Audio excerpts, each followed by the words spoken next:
Hey there, AI has been around for a few years now, I'm sure you know.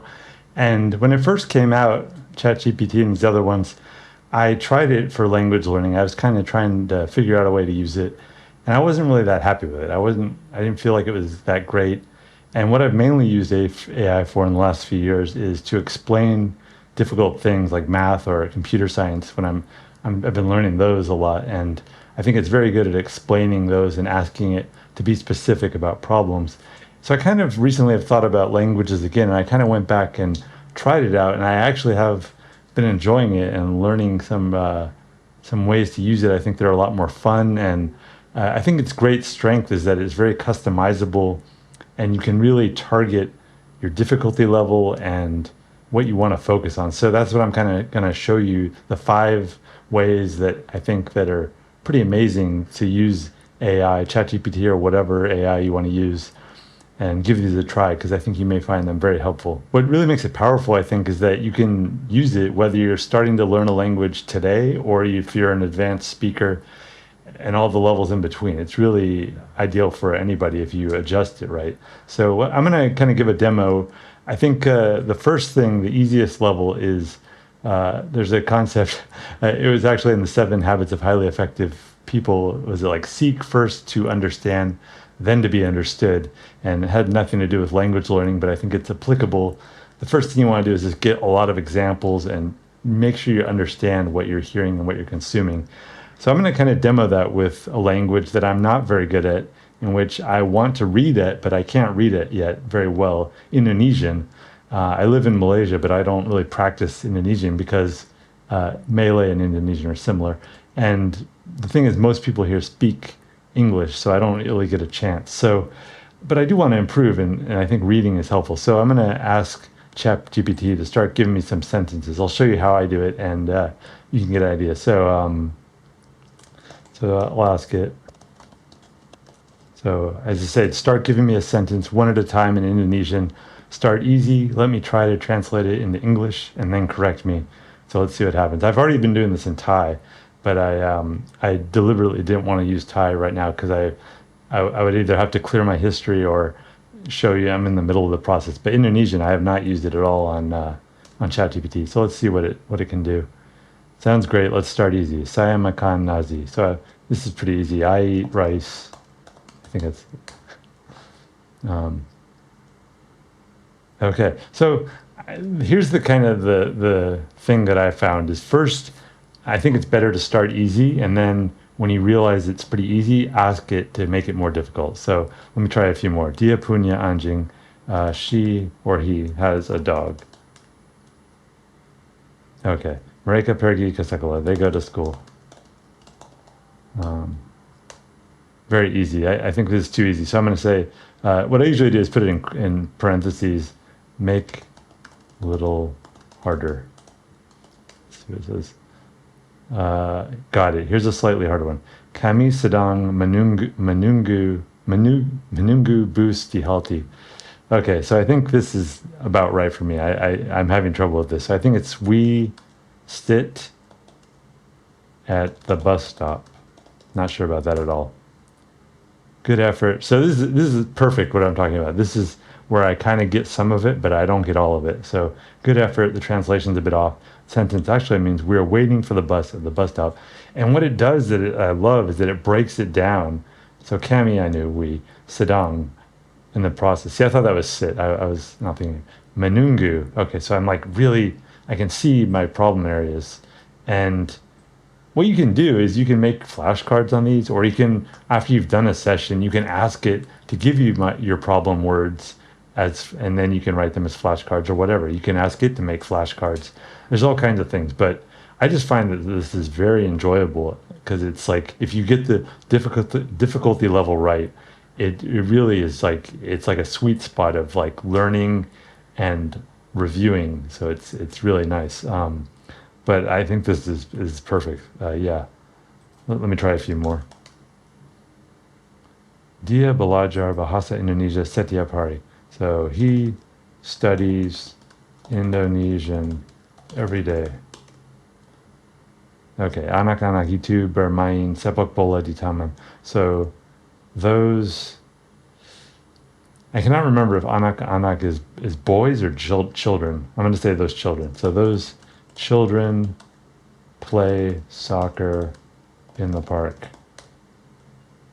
Perfect. Oh, so I guess that was fine. Okay, so and this is what I'm talking about. I find that it does try and really push your limits, and I think that's wonderful. So it's very nice. So I think that's a good place to start. Is like have it feed you sentences. You can try longer things. Like I had to do paragraphs, but I found that sentences were best because it can really break down each phrase and word. Okay, the second thing, the really I think really cool thing is that with reading, a lot of languages use other alphabets or they use other writing systems like Chinese and Japanese that are you're probably going to take a while to learn. And you may like think, oh, well, I can't use it until I can really write in that language or read it. But actually, you can. I'm going to show you with Thai, which let me switch it back to Thai.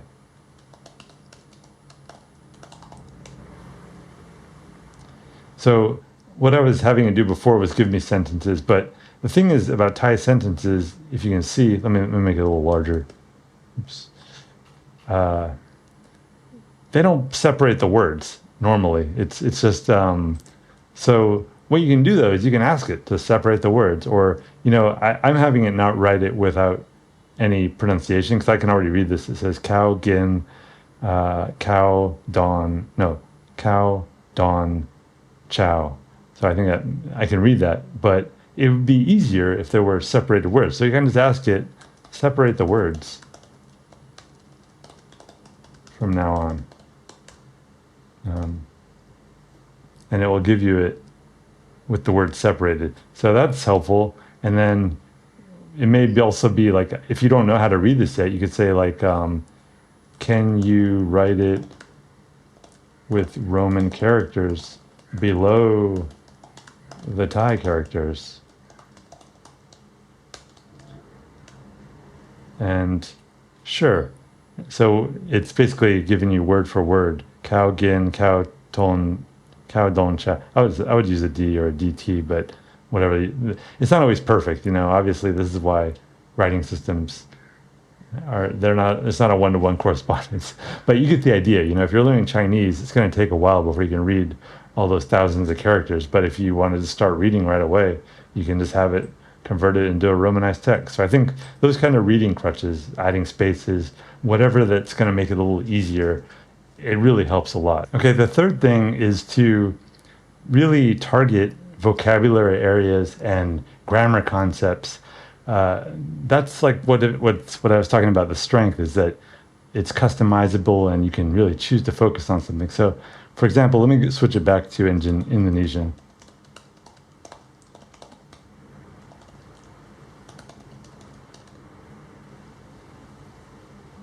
Okay, saya pergi ke. Let's say instead of that, I want to say like, give me sentences about the beach. So kami berjalan di pantai saat matahari terbenam.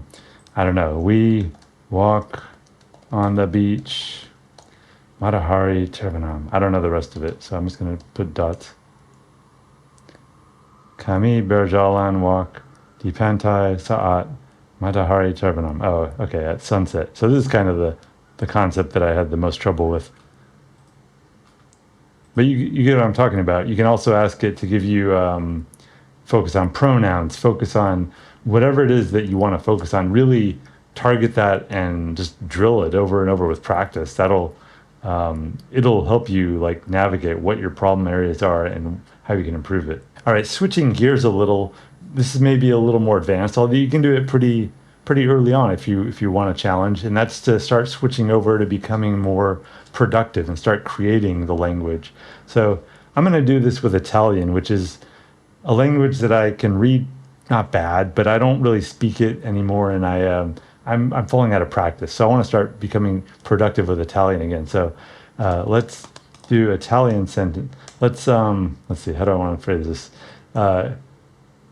Give me simple English sentences, and I'll try to translate them to Italian one at a time, and you correct me. Let's see what it does. Okay, so yeah, this is very out of my comfort zone because I just like I said I don't practice Italian. So mi piace il caffè. Oh, they're like a lot of keyboards. You can have these built-in things to add diacritical marks, but you may need to download your keyboard for whatever language you're learning. And if it's a language that you don't know how to type in, there are websites for that. Just Google whatever your language is and typing practice, and you can start learning to type. Because if you learn to type it, actually, it will help your memory, it will help your spelling, it will help your pronunciation. So give it a try. Just start, leaning in 5 minutes a day of typing can be very helpful. All right, so let me try a few more of these. So this is exactly what I'm talking about. This is such a simple sentence, and this is perfect. I need to just do like hundreds of these in Italian, and then start, slowly amping up the difficulty level. Or if you want to challenge, just make it difficult right away. If you find that like it's too easy. But let me try another one. Lei è il no la mia amica. All right. Oh, see, I did make a mistake. I used the wrong A for one. That's the thing I did. That's not a big deal, but I do like to be as close as possible. So there in the park, Il Sono. I have no idea about this one. Allo Parco. No, that's wrong. That's totally wrong. Loro Sono al Parco. Okay, I was kind of I'm a little rusty, but you get the idea. This is where you want to start, and I think I'd like to try this with like my other languages like Thai and Indonesian, for example, because those I never do that kind of stuff, and I think it helps a lot. And then finally, maybe the most challenging level is to just when you feel more advanced, and I don't feel this way at all, but Spanish is probably my best language, and you can just have it switch. Let's switch entirely to Spanish, no English whatsoever. Let's just ask me simple questions or something like that. And you can ask it to correct you, or you can ask it not to correct you. Correct my errors.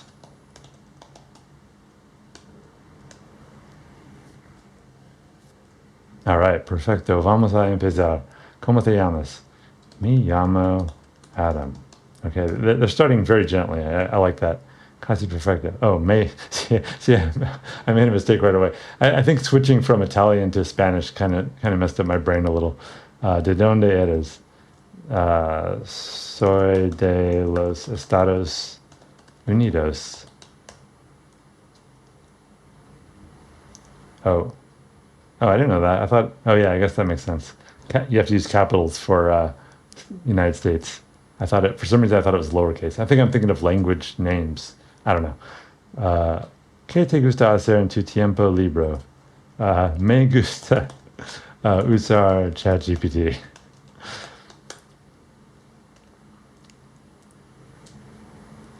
¿Tienes alguna mascota? Sí.